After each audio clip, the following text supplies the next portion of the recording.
Hello. Here's little Beanie. Hi. We just got a reading from Rambling Mike Tarot. Here's the OOTD. I got on a little bit of sequinage. It's all sparkly. And these are my leggings, these are my boots. This is clothe yourself. What are you doing? What do you want to go? Show me. Show me where you want to go. Oh no, that's what the problem is. Okay, there we go. All right, you're good. Okay. He's so funny. He will not take a step if there's something wrong. And he's like, you got to fix this. I'm hung up. I got stickers in my foot. Okay, there we go. So how's it going today? Well, yeah, feelings come and go, you know. I saw my dad's obituary today. And that's really hard. I love my dad. Just hearing about his life is like really touching. And the neighbor's got us dog. And my dad is such a darling, precious, intelligent, brilliant, sensitive guy, and I just really miss him. I used to email him every day, but anyway, not to get all emotional.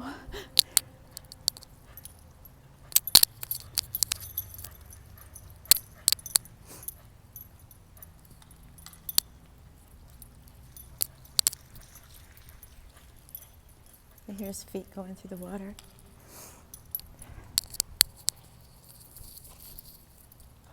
I don't have all my feet bare, so it's not quite as an intense experience, but I'm relieved of, like, you know, rocks and ants, but I don't feel the dew in the grass. I could do it because it's not that, what's this message? I don't know, Facebook.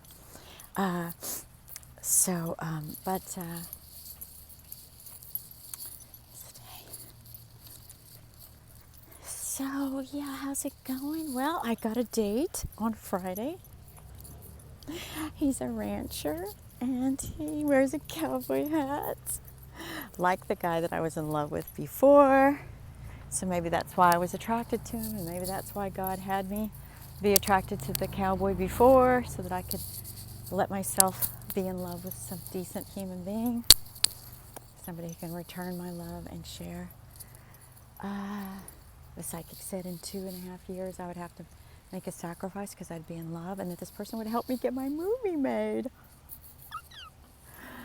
So, you know, gosh, it's gorgeous here. Just look at this. Can you see this beauty?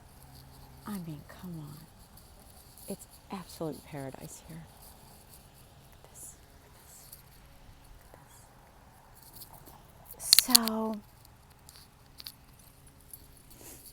do I secretly go, oh, do they miss me? Do they want me back? Do they wish I had gotten away? No, they don't. I'm just a game to them. I'm something to be punished. I'm something to be tortured and controlled and puppeted. It's not something to celebrate. Oh, this is love. This is excellence. This is perfection. This is God's creation. They don't see it that way. They don't see me that way. I'm just a bad person to be shamed and ridiculed and made fun of and destroyed. I don't know. It's like, you're evil. You deserve to be destroyed. Evil because I'm wearing attention-seeking clothes, because that's, in their mind, a sin. In my mind, it's what God it likes, enjoys, if we enjoy it. Clothe yourself in the righteousness of God. Well, that's different for each person. What is righteous to you? To me, righteous is art and beauty and loveliness.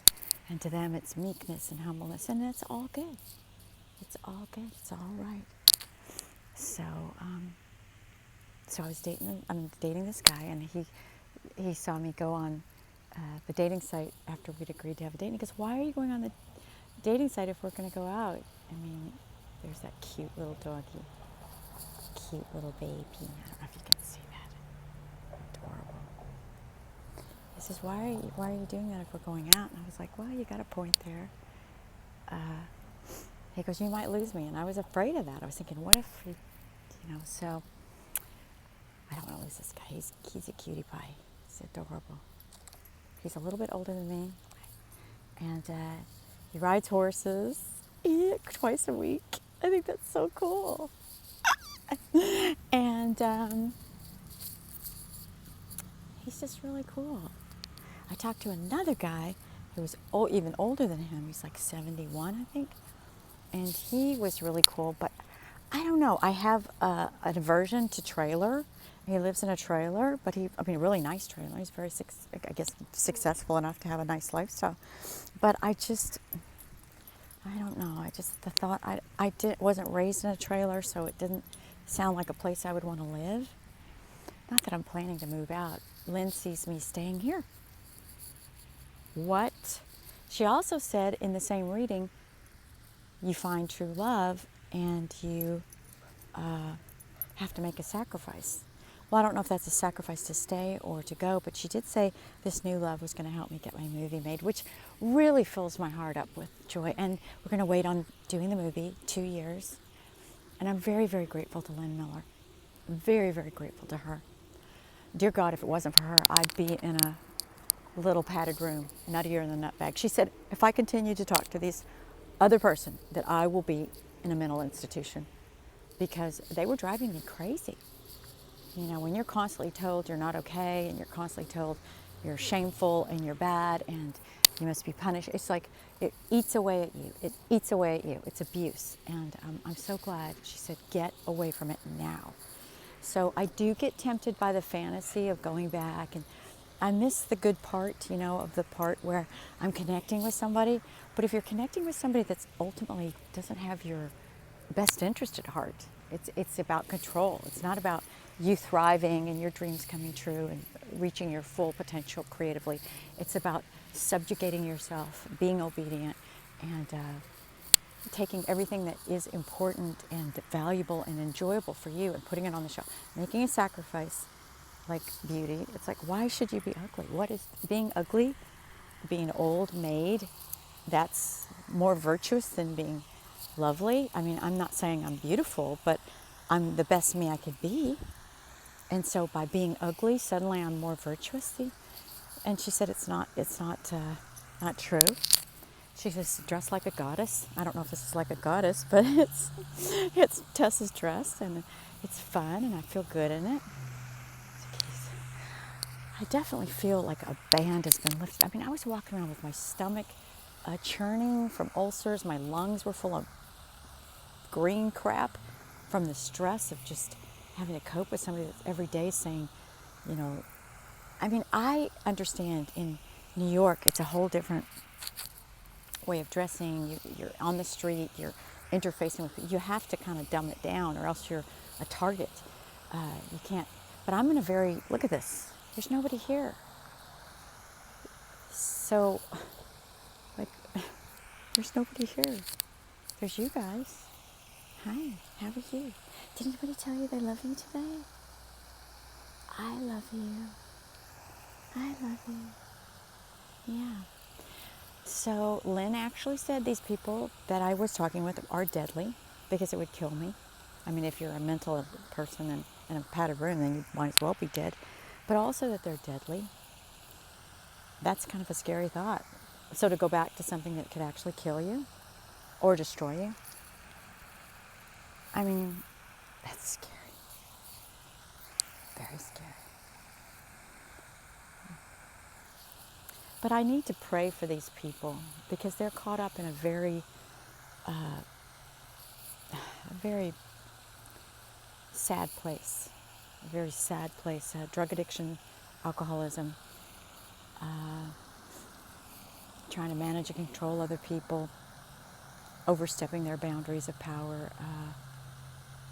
They've become so egocentric that they've lost touch with reality. And that's a very sad and they're really hurting. Why else would they be used? They talk about taking the edge off. Well, why do they have an edge? Because they've overstepped, because they've stepped off the path of goodness and kindness. I mean, yeah, when you're warring against principalities, like there is, come on, Beanie. He's eating the grass. I mean, I'm not saying that these people aren't doing charitable, amazing works in the world, But that doesn't mean that in their own personal lives there isn't corruption going on. So, just pray for them, for their happiness, their well-being, their healing. I heard that the guy went back to his wife, and I'm glad. She's very happy. I'm sure he feels complete. God made a husband and wife, and if you've got each other, then God bless you guys. God bless you. If you have a relationship that stays intact, that's kind of a miracle. Right? You learn to appreciate what you had until you lose it, and then you go, oh wow, I had something really precious. You go off seeking around for somebody else, and then you realize, oh, that somebody else isn't quite right. It doesn't fit in my world. So, come on, Beanie. Come on. Here comes little Bean. So, it's nice and peaceful. Look at these little. This is kind of cool. Soft. Somebody walking by. Very peaceful. Very peaceful. So that's what's happening here. I will keep you posted. The guy that I met, his name is Peter. He's a sweetheart. He's adorable. I'm attracted to him. So we're going to go to dinner and on Friday. And he's a real gentleman, and it's nice to be treated with respect and kindness. And I'm looking forward to it. It's kind of exciting. And thank you, Lynn Miller, for if you ever need guidance. She's an earth angel. Oh, Geese is talking. If you need guidance, go to lynnmillerpsychic.com. Best $350 you'll ever spend for an hour. Download of information, help you avoid health issues, financial, emotional problems, possibilities that she sees are there. And not everything's always perfectly accurate, but pretty much. So anyway, that's enough from me today. There's the eternal flowing fountains of love from God. There it's symbolized. Never stops, always powerful. It's inside all of us, and it's forever. And we can always be encouraged and feel free and feel in heavenly bliss because God is enveloping us in His love. And all we have to do is tap into that and drink from those waters and listen to that beautiful energy. So anyway, that's it for today. Bye, you guys. Love and light from the desert.